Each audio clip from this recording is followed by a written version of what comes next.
Jharkhand police का नारा है सेवा ही लक्ष्य और सचमुच इस लक्ष्य को प्राप्त करने के लिए झारखंड के नए प्रभारी डीजीपी अनुराग गुप्ता ने पूरे राज्य में पुलिस अधिकारियों को थाना और कार्यालय से बाहर निकलकर कैंप लगाने, जनता की समस्या सुनने और समाधान तलाशने का टास्क दे दिया।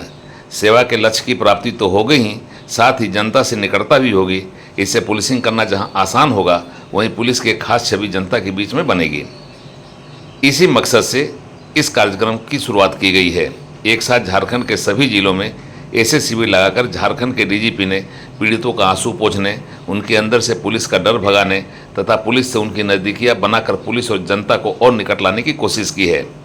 इसी के साथ ही शिविर में पीड़ितों की धैर्य के साथ समस्याएं सुनी जा रही हैं, उनका समाधान क्या होगा यह बताया जा रहा है और एक समय सीमा में उनकी शिकायत को निपटाने की कोशिश हो रही है।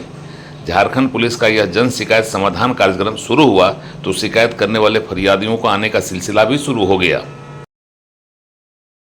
एप्लीकेशन भी केस किया हुआ है, आज तक गिरफ्तार भी नहीं हुआ है, लेकिन फिर भी दे दिए हैं कि अगर कहीं कुछ चेंज हुआ है।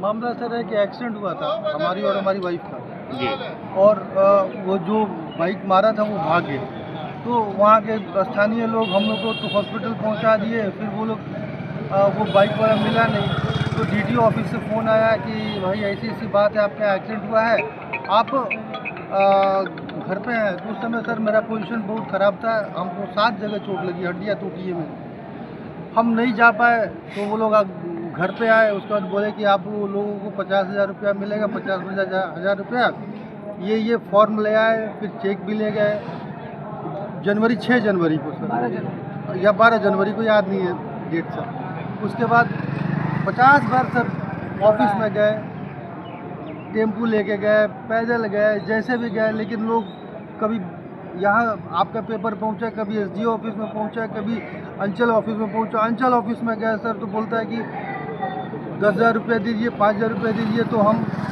लिख करके फिर एसडीओ को भेजेंगे। इस तरह से लोग परेशान किए हैं। ज़मीन के मोटेशन के लिए सर वैसे ही लोग हमको परेशान कर रहे हैं। अब हम कहाँ जाए? हमको बोलते हैं कि ये मरी, इसके लिए आप थाना वाले आपके फार्म पे चोर खोजेंगे, इतना छोटा अमाउंट के लिए। तो हम बोले कि सर ये चोरी हुआ है तो छोटा अमाउंट आपके लिए होगा, मेरे लिए छोटा अमाउंट नहीं है। तो वो बोलते हैं कि नहीं अब ठीक है दे दीजिए आवेदन। तो हम बोले सर रिसीविंग हमको दे दीजिए आवेदन का। तो बोलते हैं कि रिसीविंग नहीं देते हैं। तो हम बोले सर थाना प्रभारी का नंबर दीजिए, हम उनसे बात करेंगे। तो वो नंबर दिए, उनसे बात किए, तो वो बोलते हैं कि हम 12 बजे के इधर आते नहीं है। 4.5 लाख रुपये उन्होंने ठग लिया। अच्छा अभी बोले तो वो मतलब डेट पे देते थे, आज देंगे कल देंगे, आज नहीं कल देंगे। 4,500 रुपया, 4.5 लाख रुपया नौकरी दिलवाने के नाम से ठग लिया है। तो क्या एफआईआर वगैरह लिखित में दिए हैं? सर एफआईआर देने गया था, लेकिन सर वो मतलब संज्ञान में दिया गया था। मतलब ये कब का बात है? सर 2017 से ये सर पैसा उनको दिया गया है। क्या आपके पास कोई प्रमाण पत्र है कि उसको पैसा उनके लिखा, उनके द्वारा लिखा एक पत्र है मेरे पास। जन शिकायत समाधान कार्यक्रम में आने वाले लोगों की फरियाद सूचीबद्ध की जा रही है, उनकी समस्याओं को सुना जा रहा है और अब निदान की ओर कदम बढ़ाने की तैयारी है। हर एक जिले में वरीय अधिकारियों को इस पर निगरानी रखने का टास्क दिया गया है और बोकारो में पुलिस के आईजी इस काम को संभाल रहे हैं। एक प्रयास है कि पब्लिक के साथ पब्लिक को शिकायत को एक प्राप्त करने के लिए एक प्रयास है। इसमें पहले जैसे कई प्रोग्राम हुआ करते थे, अभी हो भी रहा है, लेकिन उसमें जो एक्नॉलेजमेंट वगैरह मिलना और उसको फॉलोअप करना उसमें कठिन हो जाता है। लेकिन इसी प्रोग्राम के अनुसार जो एक्नॉलेजमेंट वगैरह दिया जाएगा, इसको फॉलोअप हो जाएगा। वरीय स्तर से भी इसमें निगरानी रखा जाएगा कि कितना एप्लीकेशन प्राप्त हुआ है, कितना में कार्रवाई हुआ है, क्या कार्रवाई हुआ है, तो उसको भी प्राप्त करके वो संधारित किया जाएगा।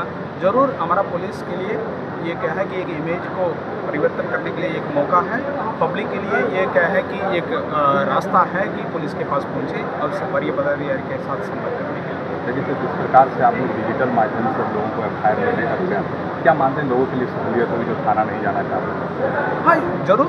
आपने जो जैसे एसपी साहब ने पहले भी बताए थे, अभी कानून में व्यवस्था है 0 एफआईआर का, ई-एफआईआर का, ये 2 चीज़ है व्यवस्था है। ई-एफआईआर का मतलब ये है कि किसी भी आदमी अपना एफआईआर ईमेल के माध्यम से भेज सकते हैं, ईमेल से या व्हाट्सएप के माध्यम से भेज सकते हैं। जैसे प्राप्त हो गया, थाना को लग रहा है कि इसमें एफआईआर होना चाहिए, तो 3 दिनों के अंदर उसी जो कंप्लेनेंट को वो बुलाएंगे, 3 दिनों के अंदर उनको आना है, उसके बाद उन्होंने हस्ताक्षर करके वो दे देंगे तो उसी बेसिस पर ही एफआईआर दर्ज हो जाएगा। जैसे 0 एफआईआर है, जैसे मान लीजिए आप दिल्ली गए हैं, दिल्ली में आपको किसी तरह का कुछ घटना होगी, आपको कुछ फ्लाइट वगैरह पकड़ना पड़ा है, तो आप थाना पर नहीं जा पाए, आप सीधे आप आ गए हैं, बोकारो आ गए, लेकिन आप एफआईआर दर्ज करना चाह रहे हैं, आप दिल्ली तो नहीं जा पाएंगे, आपको तो एफआईआर तो जरूरी है, तो आप इधर का लोकल थाना में भी एक आवेदन लिखित में दे सकते हैं कि हमारा साथ ये हुआ है, दिल्ली में हुआ है। पहले ये क्या करता था कि हम लोग बोलते थे कि दिल्ली में हुआ था तो आप चले जाइए दिल्ली में जाके कर लीजिए, लेकिन अभी कानून में भी प्रावधान है कि जैसे आप आवेदन इधर देंगे, हमने एफआईआर करने लायक है तो एफआईआर करके उसको दिल्ली भेजेंगे, तो वो दिल्ली वाला अपना इन्वेस्टिगेशन करेगा। तो ये सब कानून में प्रावधान आया है, उसको जागरूकता करने के लिए आवश्यकता है, पब्लिक को भी जानकारी देने के लिए आवश्यकता है। झारखंड पुलिस का यह प्रयास एक महत्वाकांक्षी प्रयास है और इस प्रयास की मॉनिटरिंग के लिए हर जिले में डीआईजी और आईजी स्तर के अधिकारियों को तैनात किया गया है। एक तरफ बड़े अधिकारी मौजूद हैं, दूसरी ओर फरियादी आ रहे हैं और फिर उनकी समस्या को सुन रहे हैं, सूचीबद्ध कर रहे हैं। अब जिस तरह से समस्या सामने आई है, अगर उसका समाधान त्वरित गति से होता है तो इसका एक अच्छा संदेश आम जनता के बीच जाएगा। पुलिस से जनता की दूरियां घटेगी और जन सहयोग के साथ पुलिस तेजी से अपने उस लक्ष्य को प्राप्त करने में कामयाब होगी जो उसका टैग लाइन से जुड़ा हुआ है, सेवा ही लक्ष्य। उड़ान लाइव ब्यूरो की रिपोर्ट।